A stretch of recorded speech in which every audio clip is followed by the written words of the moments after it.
was a serious drinker. But I don't miss it. I don't desire it. There's nothing. And you know what I mean? There's some things that you just don't even make an option. Some things it's just not an option, y'all. Worry about it. So the devil ain't going to come to me and say, hey, you know, I was going to give it all up and come back to the liquor store. Dude, what? Why would he wouldn't even come to me like, you know what I'm saying? Think about it. It's like, devil, what rock you crawl out from up under this morning? Okay, let's jump down to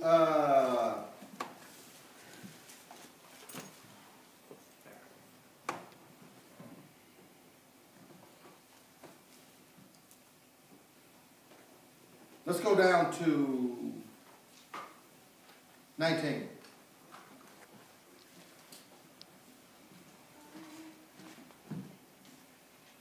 Nevertheless, God's solid foundation stands firm.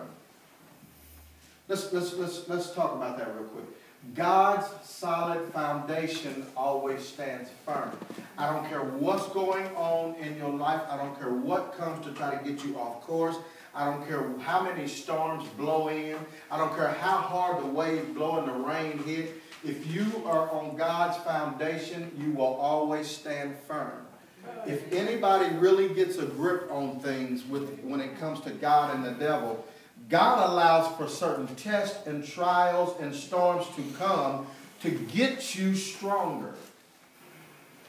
God knows what you're going to do before you do it, but God needs you to know where you're at. Many times we don't realize, man, I don't see how I failed so quick, or how, man, it seemed like I would be stronger than that. You got to get to know who you are and where you are in God and where you're not in God. Amen. Amen. Ain't no need of you fooling yourself. Think about it. Think about it. And it's something crucial that every last one of us individually, and this comes with having more of a personal relationship, not a church relationship. Big difference. When you have a personal relationship with God, church is something that is a part of the relationship. See, and when you have a personal relationship with God, it's not hard to come to the house of worship. And once you pass that certain test that you go through with struggling to get here, once you continue to pass it, it does not become a struggle then. It's almost like, how many of y'all have been in love before and you lost that love? I'm talking about true love. You was in love, come on. And you ain't with that individual no more. But it did not start off like that. You ever had somebody that you really cared about, and then God said, no, that's not for you. You're like, but I want it. Yeah, I know, but it's not for you. That's not the one. But they treat me so nice. Yeah, but so do the devil. He can treat you nice too. Yeah, but that's my soulmate. You know what is disturbing? How can you find a soulmate that ain't connected spiritually? Come on. No, we need to call it what it is. That's my fleshmate. Come on. That ain't no soulmate. Soulmates are connected spiritually. Well, as soon as I looked at him, I knew that was my soulmate. No, honey. That was your fleshmate. No. How many of y'all was connected to somebody by looks? I've been there. Yeah, oh man, they just, this was all that in a bag of chips. You know what I mean? Wanted to date them because of their looks. And found out that it was nothing but straight from hell. I'm talking about just something that, I mean, y'all know that Satan was the best looking angel in heaven. Yes, he was. Angel light. Why would he present himself in any other way than something good looking? Like Denzel said in one of the movies. Oh, so he was good looking. Y'all remember that? So here's the thing. The enemy is going to look good. He's going to put up a good front. And watch this. The enemy might not always come in a male figure. The enemy might come in your weakest thing, whatever you're weak in. How many of y'all know that you got some weakness? You got some areas that you weak in. Come on. Some of y'all weak to the phone.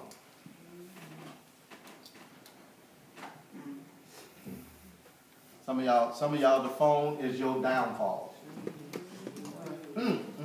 If I could just go, I can't go without my phone. You can take my clothes.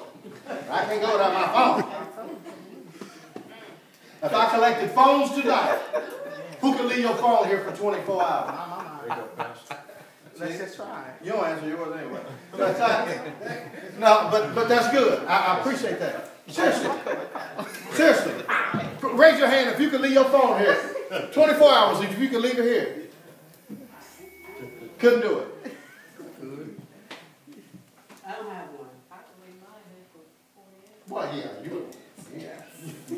I ain't got one. Okay, those of you that could not leave your phone here, you could not do without your phone at all, raise your hand. Refuse to. Refuse to. Come on, raise it high. Come on, be a man about it. Come on, you do possess one? No? You found the old one? So we got 1, 2. Who else in the back? Come on. You? You can't do without yours? You can? Okay. All right. Okay. Here's the thing. This is what we have to do. We have to realize the importance of the purpose for our phone. What's important and what's the purpose? What's important? Why do we have to have them? Why can we not live without them? Why are they something that we carry more about? And many of us, well, I got my Bible. You ain't got no Bible on no phone. Something like 1 or 2 of y'all might. That is an application. And many of y'all phones do not do apps. So let's just be real. Come on now. Scrolling through emails talking about, I am looking at the scripture, Pastor. You are not looking at scripture. Those are emails. Come on now. Come on, seriously. Seriously. Because we got to get back to the basics with certain things in certain areas. Because something as simple as your phone can cause you to miss out on the very blessing that God has for you. Amen. You know why? Because he says, thou cannot have no other God before me. How many of y'all text more than you talk? That's your God.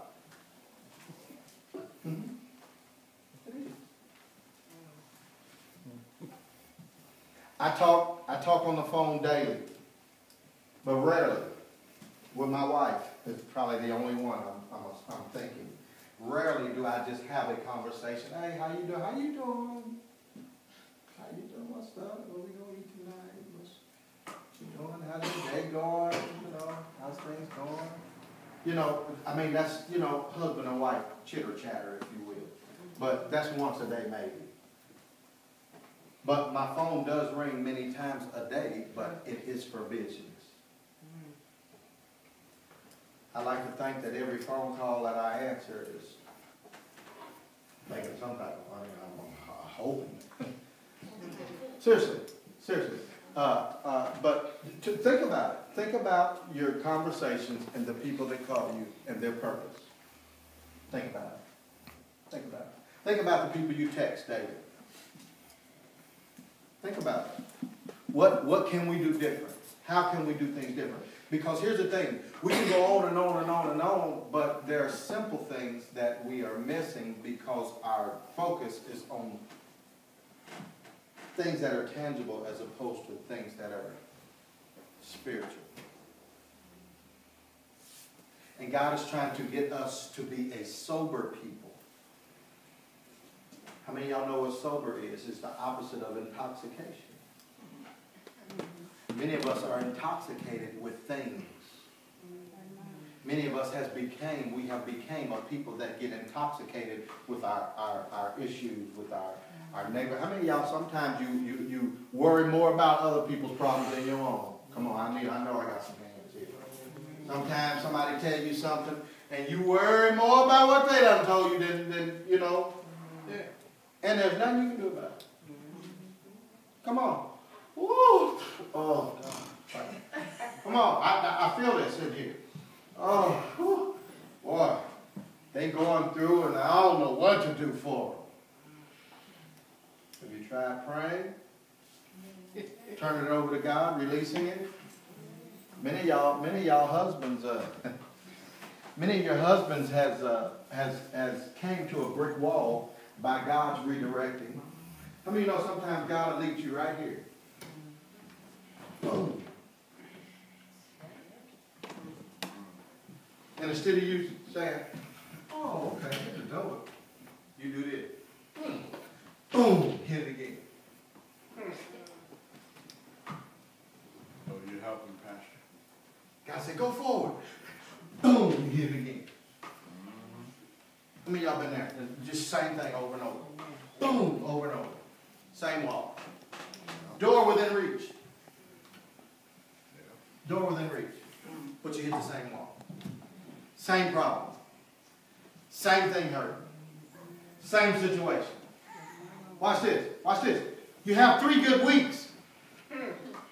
Oh, I know I'm in the house. But that 4th week, Jesus. boom. You're in the house, Pastor. That 4th week. It's like a once-a-month occurrence. My Lord. It's like I stay focused for 3 weeks.